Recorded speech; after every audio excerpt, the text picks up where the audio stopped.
Hi everybody, thanks for joining today's webinar, Completing Your Construction Back Office. My name is Garrett Fuller, one of the regional sales managers here at Foundation Software.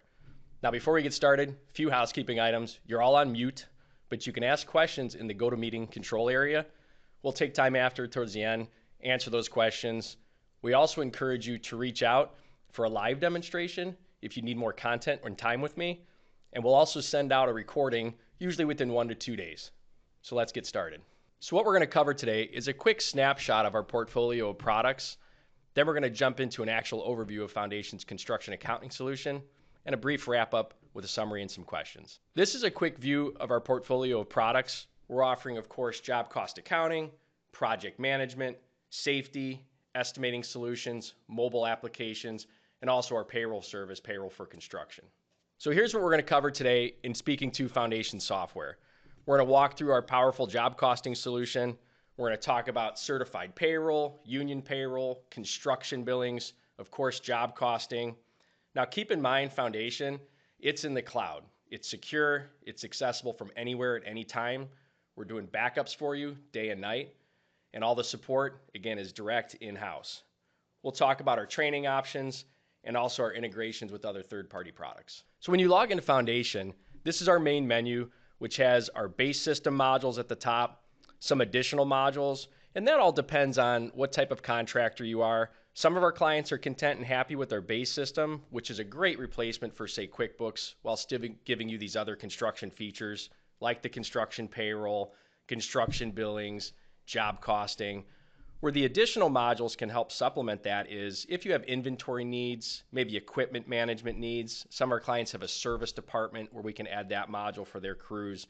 Scheduling, document imaging, which is a very popular module going paperless in the system, which we'll talk about a little today. So in addition to the base system at the top, we also include our executive dashboard where we're going to start in just a few minutes. At the bottom of the screen, it's always helpful to be aware we do have security in Foundation. That's a common question. You can absolutely decide who can log in and very specific what each person can see and do. Payroll, can somebody get into payroll? Maybe they can, but they can't see executives as an example. Maybe project managers can log in, but they can only see their jobs, no accounting. Another quick mention, we do have a Genies tool, which includes a custom drop and drag report writer. I did implementations a long time. Within 10-15 minutes, clients can successfully build their own custom job reports if needed, or financials. Custom forms. Our clients can build their own invoice templates, purchase orders, work orders. Now keep in mind with both reports and forms, you don't have to make anything. We include probably 40 to 50 different job cost reports. We do preload financials. We preload invoice templates, purchase orders.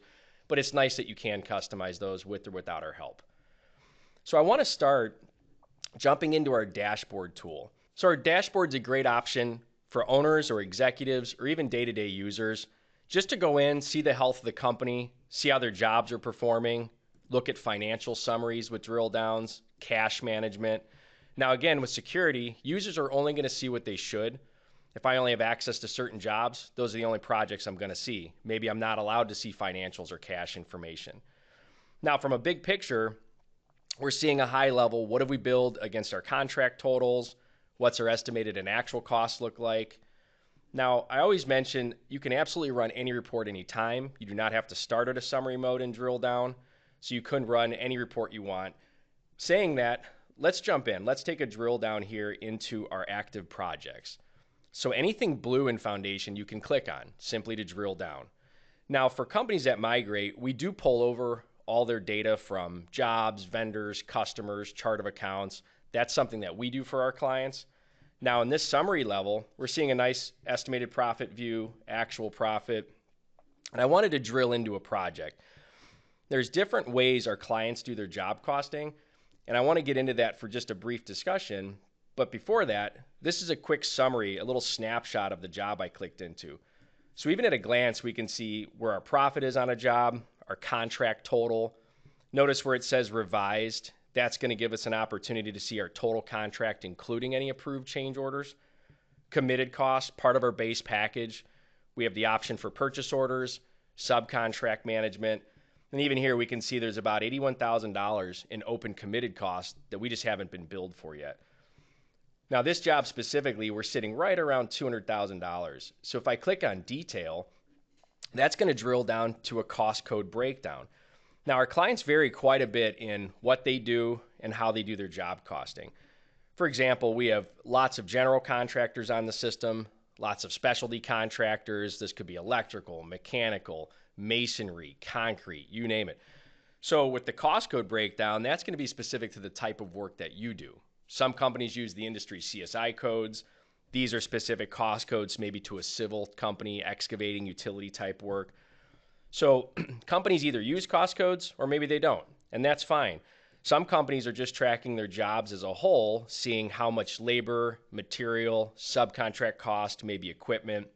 So you can just use cost classes, or like me, I'm using cost codes and cost classes. So that's a discussion that we have with each company, making sure that their job structure is set up specific for them, and that can adapt and change over time.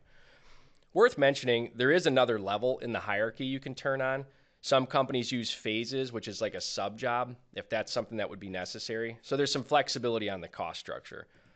Now, as I click on that cost code to drill down, notice I have labor and material and subs. I also have burden. One of the nicest parts of our system is from our payroll module, we're not just hitting job costing with your gross wages, we're also hitting job costing with your burden. And an off-the-shelf system is just not going to do that. So that's going to include your FICA, your FUTA, SUTA, workers' comp, fringes, general liability insurance.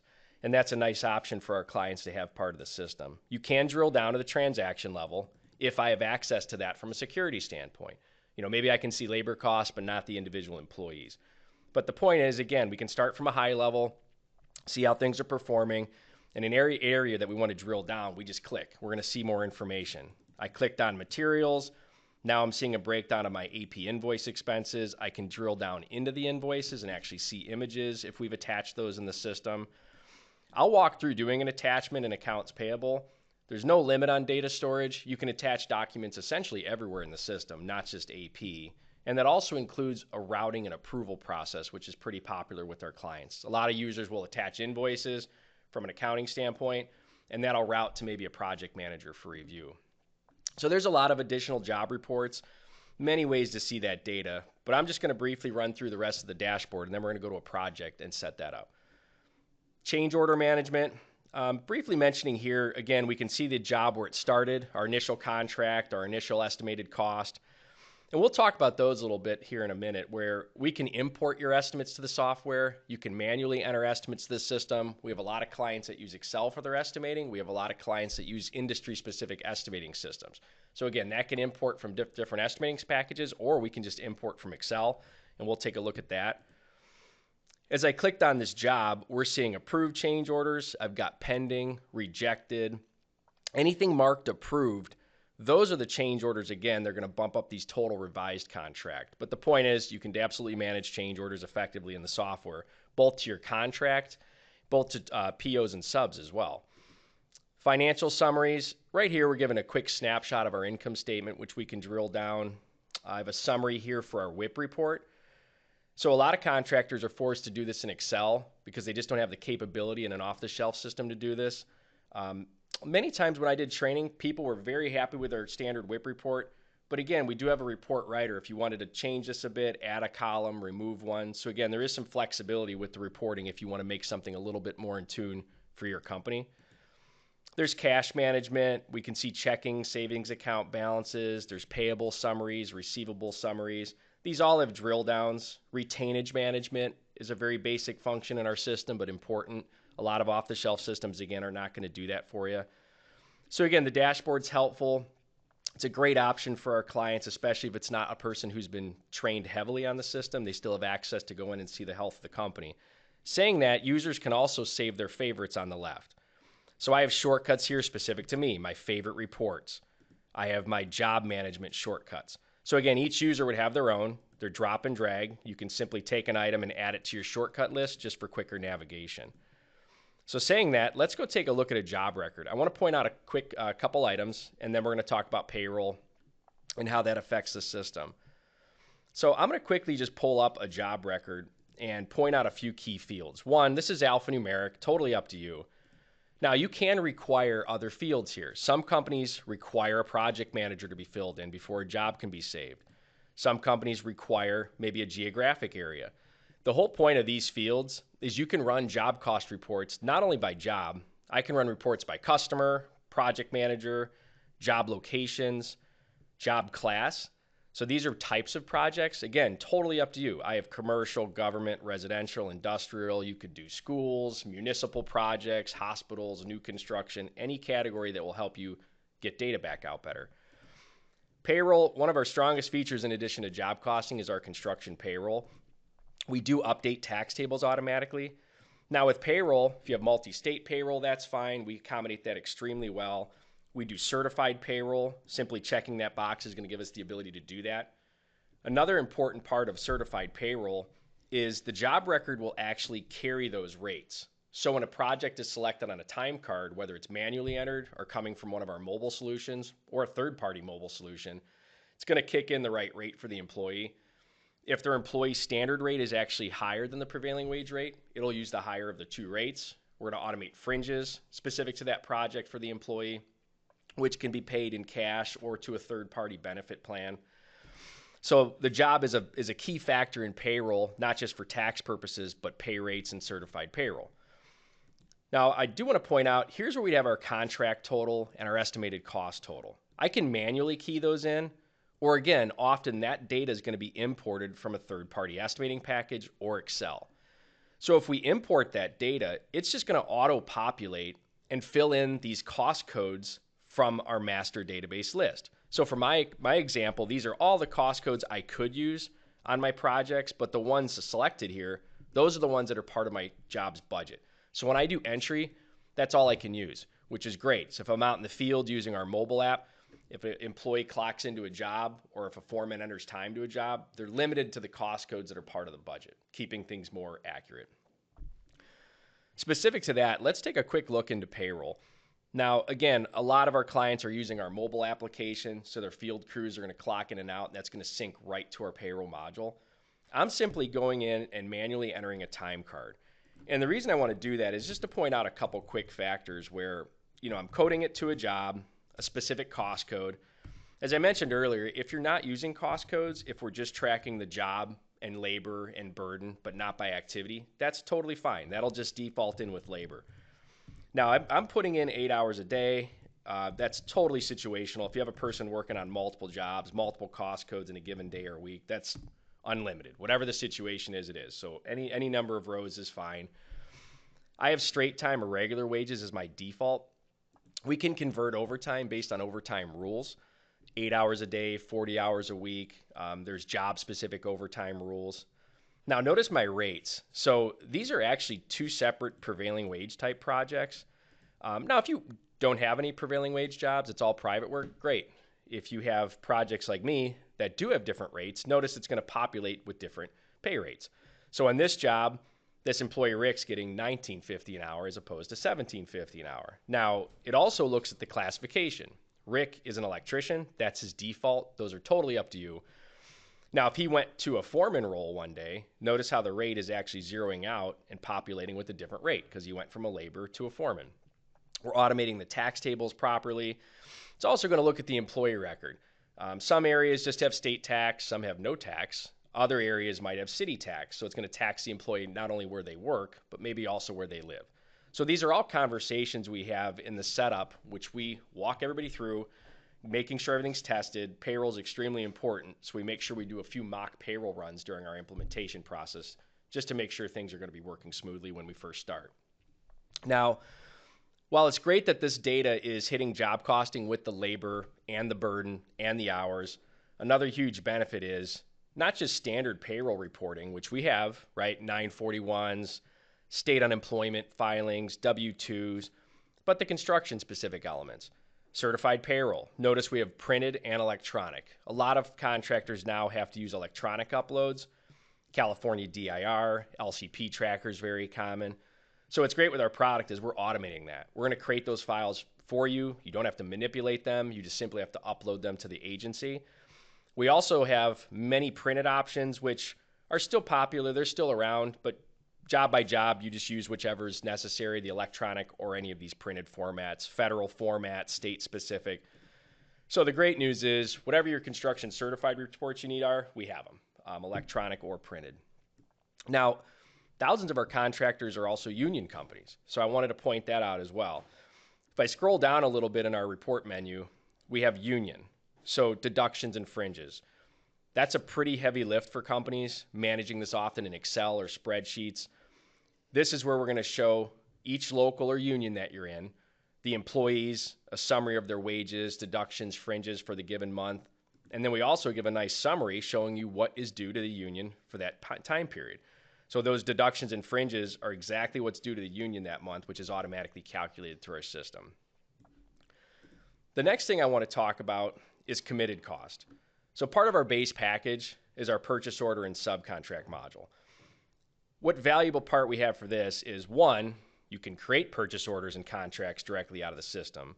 I noted earlier we have a form designer. This is just one of our standard purchase order templates. It's great, it's clean, but if you want to manipulate it, add columns, maybe add your logo, that's totally fine. All forms and reports can be emailed directly out of Foundation, so this is all electronic. Now, printing the forms is great, emailing them is great, but another nice feature with the committed cost control is simply that it hits job costing with committed cost. So a lot of companies find that valuable where when we put in a purchase order or subcontract, which you choose here, either selection, it's still going to hit job costing immediately. So right now we can see here that this $10,000 is going to go to job 12 as a committed cost on our job reports. So that gives us a better picture of where we're at on a job as opposed to waiting for the invoice to come in to kind of recognize that that expense is coming. Now that was just a lump sum quick purchase order. You do absolutely have the ability to do itemized purchase orders where you might have, pieces, parts broken down. You can track an actual inventory database in Foundation. You can track receipts directly to jobs. Some of our clients actually have a stock of inventory that they want to manage. Some of our clients just want a database of items to choose from in the system and not really manage inventory at all. So any and all of those is fine. Again, you can email these out. This was a custom form that I believe I made at some point. The bottom line is you don't have to make those forms, but again, that's flexible for you. So with purchase orders, we do see that information in job costing, which I mentioned a few minutes ago. And then we're going to carry this over to accounts payable, and we'll connect a PO to the invoice, and it's going to make sure we're not overbilled. Now, if I pause for a second and go into our job costing module, I'm going to run a sample report, and I wanted to show how that hits job costing. So here's our actual cost to date for the project by cost code. There's our variance between the estimated and actual. But again, here's a column showing our remaining committed cost. So that $81,000 roughly, that's what's sitting out there that we just haven't been billed for yet. So we can click on it, drill down if we want to see what those commitments are. Here's some suppliers, some subcontractors. I can see what those total amounts of those contracts were. And again, here's what's left. So that's great information to see in running your job cost reports. And again, where this comes full circle, if I go to accounts payable into our standard invoice entry screen, this is where we can connect a PO or a sub when the bill comes in. Now, you of course do not have to use POs and subs. That's just situational. This could just be your standard AP entry screen where you're putting in invoices for your jobs, for supplies, materials, or just office expenses. If there's no job on an invoice, that's very normal. If it's for office supplies, cell phone bills, no project has to be there. I'm going to throw in an invoice number, today's date, and I'll go ahead and attach that purchase order, which was 126. Now notice that filtered that out for me. So if I wasn't sure what that PO or subcontract number was, it helped me once I selected that vendor filter that drop-down list. So I let the system pull over the default. So it kicked in $10,000 because that's what's left. If I was previously billed $5,000 for that purchase order, well, then it would have prompted me with $5,000, right? If I exceed that value, it's going to either stop me with a hard stop or warn me. That's just based on your preference and settings. Maybe I'm a user who has the authority to exceed a PO or a subcontract amount. Maybe I'm a user that can't. So again, going back to security, there's a lot of settings like that that can help fine-tune who has the controls on the system. Now, if there's multiple projects on an AP invoice, that's fine. You can break that down, different jobs, cost codes, GL accounts. I mentioned earlier we have document imaging. This is a common area where our clients attach PDFs, pictures. Now again, you can hit that button to import images throughout the program, Maybe you want to attach documents like HR items to an employee, maybe documents to a vendor like a certificate of insurance, which we do warn you for that too. If you do enter any transactions, purchase orders, subs, invoices, and something's expired on that vendor, it will yell at you at that point as well. So this window that popped up when I hit import image, this could be up on another monitor, but all we're doing is dragging in that picture, that PDF. So I have a folder where I've stored my invoices. These could have come through email, so I don't have to scan things. If they did come to you as a hard copy, you do need to get into a PDF, for example. But ideally, those can just be emailed to you so we can drag them in. So now this is formally stuck in Foundation long term. It's backed up with the system. Again, there's no limit on data storage, but that lets us go paperless. So when I'm running reports in the system, whether it's a job cost report, GL report, or even a AP report like an aging report, which we'll do a sample here. If I have attachments and I'm looking at an invoice, I can pull it up and see it. So just going paperless, which is a nice feature in the program, of course. Now, while I won't get into details on it, of course, in accounts payable, you can pay vendors, right? We do hard checks out of the system in a classic sense. We also can create direct payments to vendors. So you can export an ACH file to just pay your vendors electronically. Similar to our payroll module where you can do your direct deposits, or we can even do that for you. So lien waivers are part of accounts payable. A couple quick mentions on that. Those can be done automatically after a check run. We do partial, final, conditional lien waivers. Those are, again, customizable. We preload a number of different templates right off the top. But again, those are custom and up to you. Last but not least, we have 1099 features in accounts payable. These range from electronic to miscellaneous printed, tax filing options, right? Sales, use tax reporting. Now, one of the other big features in our system that attracts a lot of contractors, say on QuickBooks, is our construction billing features. So I want to take just a quick mention on that, where some people just have standard contract invoices for some or all of their jobs, but AIAs is a very common option, progress billings. And what's great is it tracks everything as things progress. So if I pull up a project in my schedule of values here for this job, and this can be imported, if this is similar to your job's budget, these items, that'll actually carry over from your estimate to avoid duplicate entry. But I'm on app 1, so I'm simply going to throw in a % complete here per line item. Now, we do have an option in our project management suite called Project HQ, where an operations person like a PM can update those percentages but not actually get into the accounting side. So that's a nice benefit where they can feed these numbers for accounts receivable to review, but not actually commit it to accounting. I'm simply entering this straight in the screen as you watched. I hit default retainage, which was set at 10% for this job, and I can release that anytime. That could be a partial release, final release. And as I mentioned earlier, we do track retainage separate, so we can see that on our aging report separate from our standard AR, which is important. Now with AIAs, we do have multiple templates available. We have the standard AIA feature like this, right, where it's the G702, G703, which is still very common. We have other custom options where you can have your logo. We have other cover sheets available.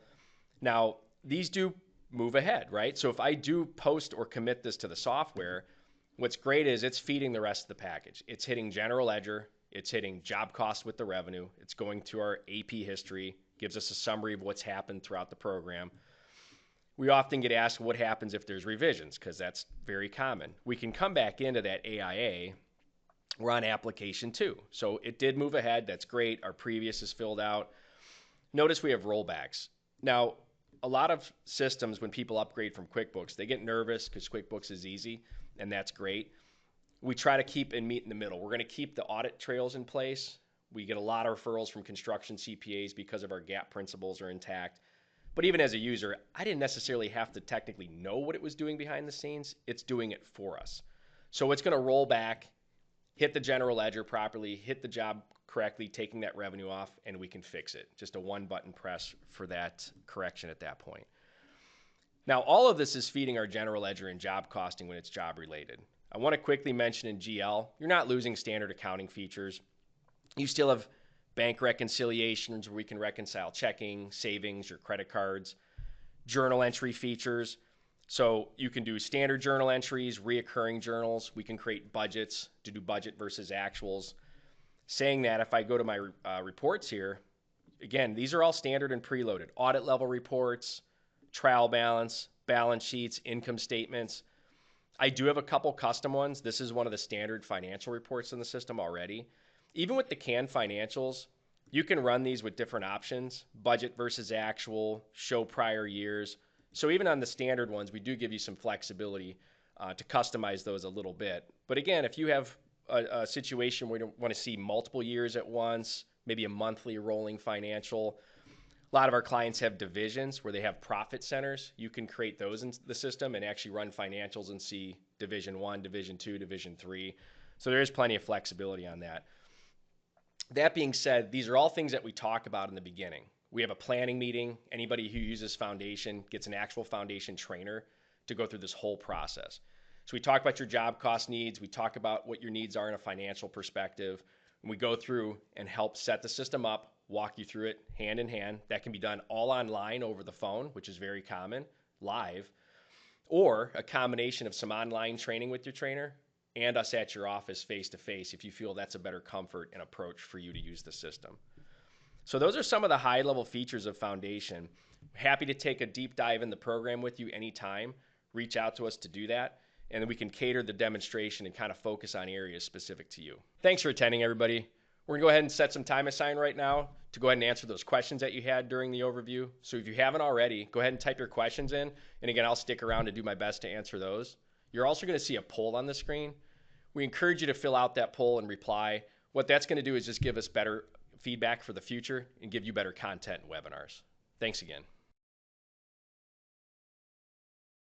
Okay, so yeah, again, if you haven't had a chance to put any questions, there is again a little section in the go to webinar control area where you can pop some questions. I see there's a couple in there already. The poll's on the screen. That'd be really helpful if everybody attending could take just a minute and help with that poll just for better content in the future. So thank you for that. Okay, so questions.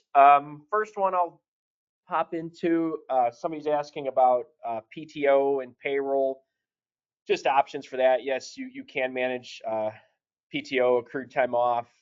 There's multiple options and unique setups that can be available for that depending on each company's needs. We can show, time off balance on pay stubs in our HR tool. Employees can go online, submit time off requests, see their balance. So that is something that we do very well. There was a question on returns or credits handled within the system for projects. So depending on the specifics with that, if we're talking like material returns, if somebody's using our inventory module, we can do transfers to credit the job, which of course would take those costs off the project, right? Get those out of off the project from a cost perspective. If it's simply like a credit transaction, AP has credit memo features for that. Again, just depending on the specifics, that'd be something that we would can just discuss on a support call or training situation, depending on what the exact situation is. But yes, credits are very standard within our client base to have happen. Credit card features. So we do have the option to import data from third-party credit card tools. We actually do offer an AP expense management tool called Vendrix, which is under the Foundation umbrella of products now. So this gives the opportunity for field employees to swipe a credit card, jump online, go ahead and upload the receipt, take notes, and then also actually code those credit card purchases to jobs, right? So it's an API with our system. They can code it to the project, or cost code, and that'll sync right back into accounts payable to just avoid duplicate entries. So that's something that we're very happy to provide now. Pricing questions. I think just in general, the best way to answer that, it just depends on features that people purchase outside the base system, how many users somebody has with Foundation. We're very transparent with our pricing structure. We have a pricing sheet that we always share with companies after a demonstration. We can absolutely share that with somebody before a demonstration. we always want them to understand ballpark pricing before they get into the conversation, just to understand what that is. We're pretty average in our space. I'd say implementation dollars. For the implementation dollars, we're actually probably less than most in the market, but yeah, that's something that we can definitely help with if you reach out, even just via email or phone call. Actually, there's a couple questions on. Well, one is specific: is there integration with the Edge? Just for everybody on there, the Edge is an estimating system. There was just a general question on any integrations with estimating or if we offer that. So Edge is an estimating tool we actually we own, and we do have a direct integration with Edge. So that's hopefully good news for the person asking that. So yes, when estimating is done in Edge, it'll kick right to the job record and foundation on the budget. Same thing for McCormick, which we own. Any other third-party estimating tool that we don't own, that's okay. We can absolutely pull data from other third-party estimating tools. Really, the hardest part really is just communication up front to say, let's make sure our item codes or cost codes are not fighting. As long as they're apples to apples, right? It's going to communicate that. But the estimating tools we own, it's a little prettier in the sense that it's a direct API. But any other estimating tool, if somebody's on like HCSS or Plan Swift or any of these other tools, Bid to Win, we absolutely can import from those. Let's see here. Updates. I don't think I mentioned that. Yeah, we'll do typically 4 to 5 updates a year. We've been, as I've said earlier, doing this for 40 years. That's been pretty consistent. Offering new products, new features, but we of course continue to enhance what we already do have. I'd say that's the bulk of our updates, is just additional enhancements based on client feedback.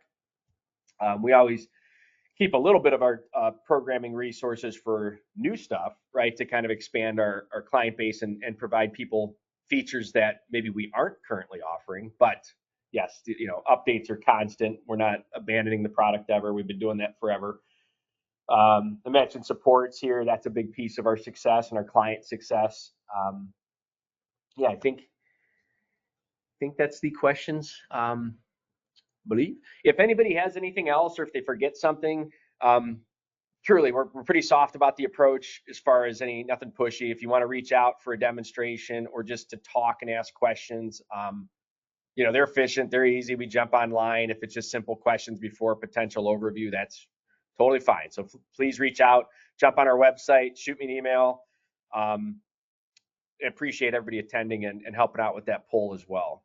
So thanks so much, and hopefully you reach out or take a look at another webinar here in the future. Thank you.